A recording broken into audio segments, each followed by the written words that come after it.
Hello guys, आज हम conscious learning में ऐसे टॉप 5 फिल्म्स के बारे में बात करेंगे जिनकी माइंड ब्लोइंग ओपनिंग्स आपको वो मूवी देखने में मजबूर कर देगी या तो फिर इंस्पायर कर देगी। गाइस, बेसिकली इन ओपनिंग सीन्स में 3 खासियत हो सकती है या तीनों खासियत एक साथ हो सकती है। सबसे पहली बात ये कि इन ओपनिंग सीन्स में पहले 2 मिनट में ही स्टोरी के कोर इशू या कोर मुद्दे को हाईलाइट किया जाता है। दूसरी ये स्टोरी के कोर फिलॉसफी या स्टोरी के कैरेक्टर के कोर फिलॉसफी को हाईलाइट किया जाता है।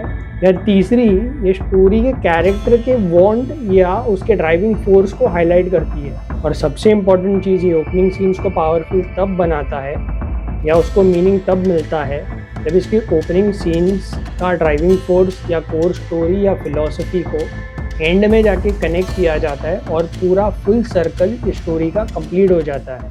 तो नंबर 1 ओपनिंग सीन पर आते हैं।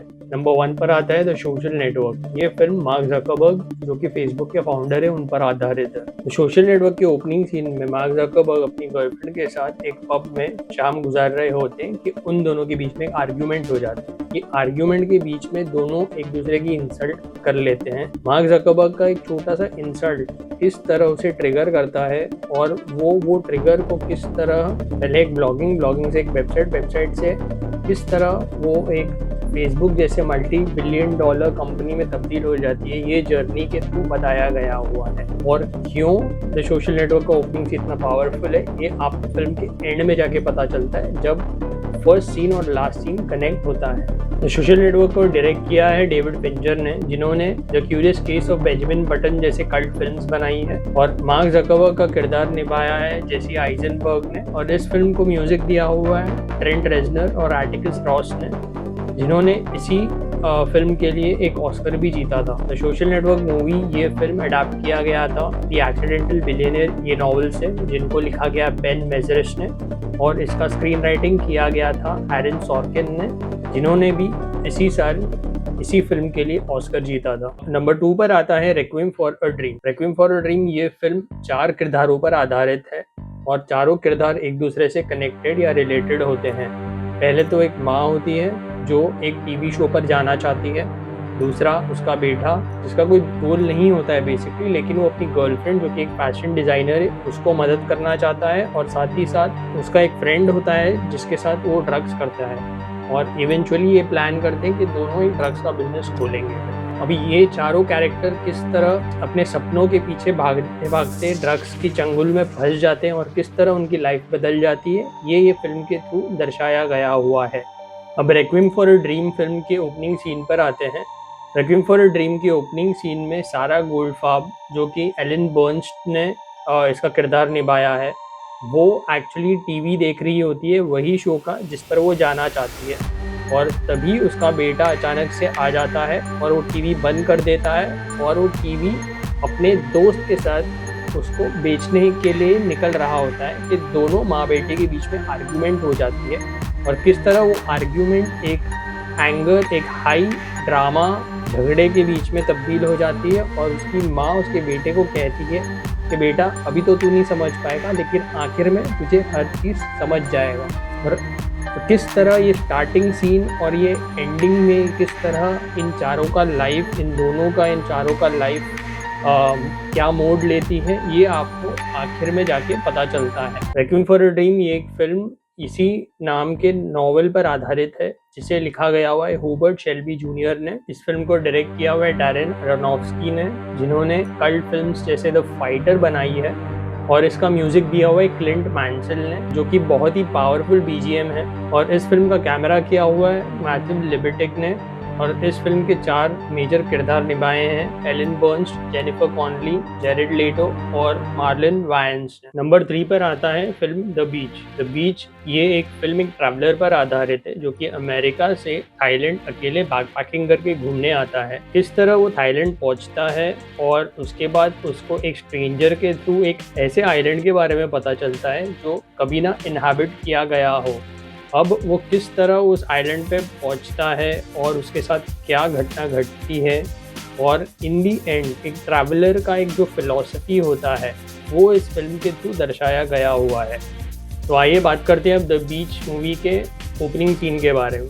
द बीच मूवी की ओपनिंग सीन में रिचर्ड, जो कि लियोनार्डो डिकैप्रियो प्ले कर रहा होता है, वो थाईलैंड के अलग अलग जगह पर विजिट करता है। वहाँ पर उसे एक स्ट्रेंजर मिलता है जो उसे स्नेक ब्लड ट्राई करने को कहता है। अब जैसे ही ये बात उसके कान में पड़ती है तो वो थोड़ा सरप्राइज हो जाता है, अनकंफर्टेबल हो जाता है ये आइडिया से। लेकिन जब वो स्ट्रेंजर उसे वापस पूछता है क्यों आपको डर लग रहा है ये ट्राई करने के लिए, तो वो सोच में पड़ जाता है। अब किस तरह वो ये चीज़ उसका फियर को और वो जो एक्सपीरियंस करना चाहिए नहीं करना चाहिए उसका एक स्टेप आगे फॉरवर्ड लेता है।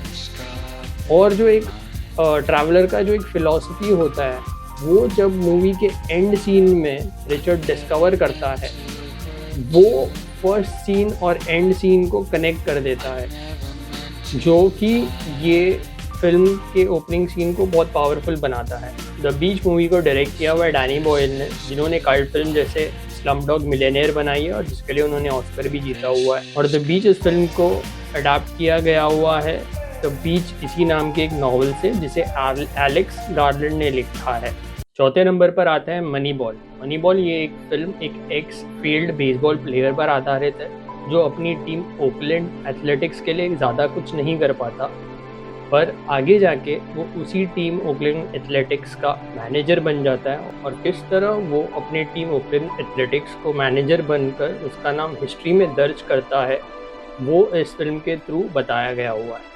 अब आइए बात करते हैं मनी बॉल की ओपनिंग सीन के बारे में। मनी बॉल की ओपनिंग सीन में ओकलैंड एथलेटिक्स और न्यूयॉर्क यांकीज़ के बीच में बेसबॉल मैच चल रहा होता है और स्टार्ट में ये क्लियर कर दिया होता है न्यूयॉर्क यांकीज़ जो कि एक $114 मिलियन कंपनी है, उसका मुकाबला हो रहा है $40 मिलियन वाले कंपनी ओकलैंड एथलेटिक्स के साथ। और साथ ही साथ यही मैच एक आदमी एक खाली स्टेडियम में बैठकर सुन रहा होता है और फाइनली ये ओकलैंड एथलेटिक्स मैच हार जाता है। और किस तरह ये आदमी को ओकलैंड एथलेटिक्स का हार अफेक्ट करता है ये दिखाया गया हुआ है। और आगे जाके हमें पता चलता है कि आदमी और कोई नहीं बल्कि ओकलैंड एथलेटिक्स का मैनेजर है। और इतना ही नहीं, आगे जाके ये मैनेजर को ये भी पता चलता है कि उसके टॉप 3 प्लेयर्स ट्रेड किए जा रहे हैं। अब ये सवाल लेके मैनेजर अपने ओनर के पास जाता है और बजट इंक्रीज करने को कहता है, जबकि ओनर उसे बजट इंक्रीज करने से साफ साफ मना कर देता है। अब इसके आगे मैनेजर किस तरह अपने टीम ओकलैंड एथलेटिक्स को हिस्ट्री में नाम दर्ज करता है और एंड में वो क्या पाता है वो ये फिल्म के थ्रू दर्शाया गया। मनी बॉल ये फिल्म को डायरेक्ट किया है बेनेट मिलर ने, इसका किरदार निभाया है ब्रैड पिट ने। और इस फिल्म को अडेप्ट किया गया हुआ है money ball the art of winning an unfair game इस नॉवल से, जिसे लिखा गया हुआ है माइकल लीविस। और इस फिल्म का स्क्रीन राइटिंग एरन सॉर्किन और स्टीवन जेलियन ने किया हुआ है। और नंबर 5 पर आता है मूवी द गॉडफादर।